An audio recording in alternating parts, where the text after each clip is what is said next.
Hi everyone, welcome back to Be Rich. I still have Shashwat with me. I squeezed two videos out of him and then let him escape. So here's another nugget for you guys. I think this video is really a wonderful video for all investors of all classes, but especially new investors and investors on the beginning category or beginners, as they say. I think would find this video really useful. And what Shashwat has to say, you should pay close attention to because it can really add some value to your investment. Yes, Shashwat. Tell me all about this. Yeah, thank you for the flattering introduction. But Hey, you're my nephew, man. I'll always be flattering you. No matter what. No matter what anybody says. Your uncle loves you, man. as for some of the guidelines for investors in 2024, first thing to acknowledge is that investing can be quite difficult for working professionals, and for working professionals, especially when you have a very busy schedule. Let's say, suppose that you're a doctor and you're on call most of the time. That is, they can call you at any time. You could be sleeping in the night and they could call you because they're short on hands and they need someone immediately. So when you're working in a high stress job, it's very difficult for, or let's say, software programmers who end up working late nights on because they want to make project deadlines. It's very difficult for them to sort of give investing the time and love which it may need at times. So this video is for them. It's for people who don't have much time, nor do they have much more of brain capacity to use for this avenue, but they Yes. still want to get decent returns. Well, fear not, you can very well cash in on 95% of the returns which are available to you, even though you are leading quite busy lives. The 5% extra returns only come through the amount of hours you put into it. And that being said, that's fine. 5% of the returns which you miss out on, you miss out on. That's okay. And I think it's still a big win to get 95% of what you were going to anyway. I'll take it, man. So, 95 rupees out of 100 rupees, I'll take it any day. exactly. So, that being said, let's look at some of the things which we can focus on. One thing is that academic studies have said multiple times in the past that asset allocation is more important than individual stock picks or individual bond picks. Yes, individual stock picks are very important. Individual bond picks can be very lucrative if you do it right. And if you're exceptional at what you do, you can be a George Soros and really make enormous amounts of money out of it. However, not all of us are George Soroses, That's and it's true. going to be, and not all of us are even Warren Buffetts. So it's going to No. be very difficult for us to pick stocks which consistently outperform and give you 20x, 30x, all those thumbnails you see on YouTube with people promising you multi-baggers. It's going to be very difficult for us to do that. Maybe there are people out there who can do it. We're not the kind. That being said, it's not important. You don't need to do it. All you need to do is figure out That's which true. place to be in. You just need to figure out whether you need to be in equities, in bonds, in gold, or in real estate. Real estate, we really don't subscribe to, but bond, stocks, and gold, you can figure out where to be in these three avenues, and you can even figure out how much liquidity you need. And if you have these four components figured out, you pretty much cash in on 95% of the returns which you are anyway going to cash in on, which are available to be Very true. cashed in on. Let's say I've said that 80% of my wealth needs to be in equities because I'm a young person and have a huge runway. I want to have enough to pass on to my next generation. And you have 80% of your wealth in equities and 20% you've decided, 15% in bonds and 5% in gold. Suppose that is your investment split. Great. How do I do this now, Sashwath? So this is how you do it. You invest in low cost passive funds for stocks, and you store away a little amount of money in global stocks as well. So the strategy here is that you need to be able to have exposure to the global market as well as your home ground market, because that gives you a wide variety of diversity in terms of your portfolio. So you're able to now cash in on the returns which how your home is based on how your home is doing, and you can also cash in on returns from the S&P 500 from the US. And the S&P 500 has beaten the Nifty 50 over the past 10 years. So you might do quite well cashing in on those returns. And not to mention the exchange rate disparity, where the currency of the INR is anyway going to keep depreciating against the dollar because of our differing inflation rates. Right. This is one way to do it. Secondly, what about bonds and gold? Well, it's a little more difficult when it comes to bonds because, at least in India, you don't have very transparent bond markets. So you need to do a little bit of digging, and a little bit, you need to hire a SEBI registered finance advisor or some sort of consultant who can help you figure out these things. That is the way you get access to these bonds. And your third component of gold, everyone here knows how to buy gold. I don't need to, touch upon that much.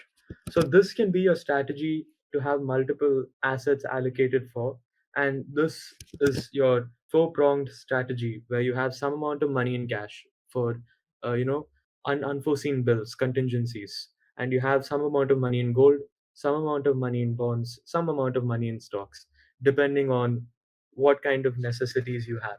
And this is a surefire strategy for you to be able to cash in on most of the returns which you're capable of cashing in on.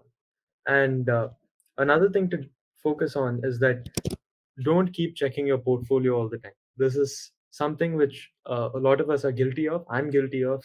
My uncle is guilty of. So this is something which is a big no-no in the investment community, value investment community. You do not want to keep checking your portfolio all the time because you will end up doing things to negate your own returns, which you would have otherwise gotten. So this is something to keep in mind. Please don't check your portfolios daily. Just keep a general pulse over how the market is doing. If the market cracks, buy some more, but don't ever ask for how much your portfolio is valued at, or don't even look at your app to see how much your portfolio is valued at. If you do it through the app, or if it's through a broker, don't ask them for your portfolio valuation. Right. And finally, you need to also figure out what kind of health insurance you have. This is important because you need to know whether you're insured against, contingencies against your health illnesses. This is a very important factor and a very understated factor, which my uncle has talked about a lot in the Tamil channel about the importance of insurance. So, as long as you're insured for your health, and as long as you remember this four-pronged strategy of asset allocation, you need not worry about the kind of returns you'll be making because I'm sure you'll be in a great spot with the help of a SEBI registered investment advisor, sort of accompany you through this journey as well. What do you think? I completely agree with you. Riding the cycles between bond, stock, and gold, riding the different waves because each one has its own wave, jumping from one crest to the other crest and trying to avoid the troughs is the best way to go. And like you rightly said, your mental well being, I always stress on this compared to my brother, that your mental stress is far more important. Your mental well being is far more important. Do realize in your limited lifetime, there's only so much money you can spend. Like, even if I take from my age where I'm 47, 48, and I'm going to live, let's say, another 30 years, and I spend 2 lakhs every month from here on, and tell myself I'm going to spend 2 lakhs every month, at maximum, I can spend another 7 crores. And if you really look at it, if I have 100 crores, it's of no use to me. Yes, it's nice to leave some money on the table for your children or your grandchildren and your family and all that. But leaving too much money, you deprive the other generation of having the joys of struggling in life and figuring things out. Yes, you don't want them to be in poverty. You don't want them to suffer. At the same time, you don't want to rob them of the pleasures of achieving something. Like all of us draw a great pleasure in having a workout or doing something and having a sense of achievement. Making money is also a sense of achievement. So always leave room for that. That said, keep a balanced approach between your finance and your life. Do remember to enjoy your life. End of the day, you know, you can't buy two things in life. You can't buy health, and you can't buy time. Health, I'm sure a lot of you will argue, saying if you have a good doctor and all this. True. But if you avoid ruining your health, then you don't need to worry about doctors and all that. So, mental stress, I feel, is the biggest contributor to health problems, including cancer and heart related issues, is all due to stress. So, try and lower your stress. We are in this planet for a limited time and have fun making money. That's the most important thing. It is not a chore, it is not something terrible. It's part of life. It's like building a house or doing anything which you consider yourself having fun. Making money should also be fun. And there's ways and means to make it fun. It doesn't have to be boring. It doesn't have to be cutthroat. You don't have to step on other people to become rich. You can lift yourself out of poverty and lift other people around you also along with you. It doesn't have to be a one-man show. It can be altruistic in your approach in life. That's my 2 cents to what Shashwat is saying. And life is far more meaningful when you help someone around and you don't carry grudges, is what I feel. What do you think, Shashwat? Too philosophical? No, I mean, I agree. It's very salient points. And I'm friends with a doctor at the college where I go to. And the doctor recently seen one of our Birich videos, and at the 2024 video, and he'd come up to me, and we were talking about investment outlooks and stuff. And I feel like he had the right attitude to investment. He's quite a young doctor in his early 30s, maybe late 20s, Hmm. early 30s, and he's quite cheerful about it, and he was excited and upbeat about figuring out how to get into his investing stage of his career. And he Hmm. said that finally I have some income which is freed up, and I have Hmm. some time to pour into this, and I want to get into this. So that's That's something great. which, yeah, and he plays badminton every day, and he's basically, he has it right. He has the formula right, and maybe So, we can get him on this channel at some point, sure. all Anyway, of it'd be us. wonderful if you can call the doctor and invite him to the channel. You can definitely have a conversation with him. It'll be very interesting. I'll put out Yep. a wide net and over 300 people. I thought only around 40 or 50 people will reply. I've got a list of over 300, 400 people who want to participate with us on our channel, Shashwat. Oh, So okay. we can call one by one and talk to people remotely, have conversations with people, like a round table. Yeah, People want to talk about their personal finance and their investment journey with us, and we can share it to a wider audience. So in our tribe, we have 400, 500 people who are ready to share. So let's invite people one by one and have conversations. It's going to be nice. Definitely beats just being stuck in a box by ourselves and just rambling on and on the same thing. It's much better. Practical classes are always better than theoretical classes in my book.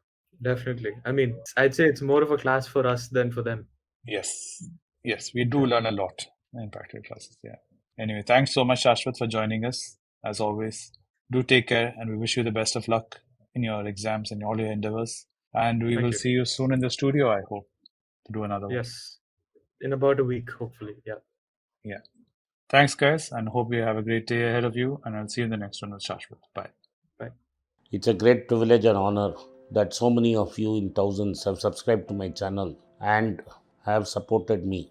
I have written 2 books in English, The Alchemy of Money and Ordinary Stocks, Extraordinary Profits. These books are published by us and are ready. If you want to procure a copy, send us a message to the WhatsApp number given below and my team would respond to you.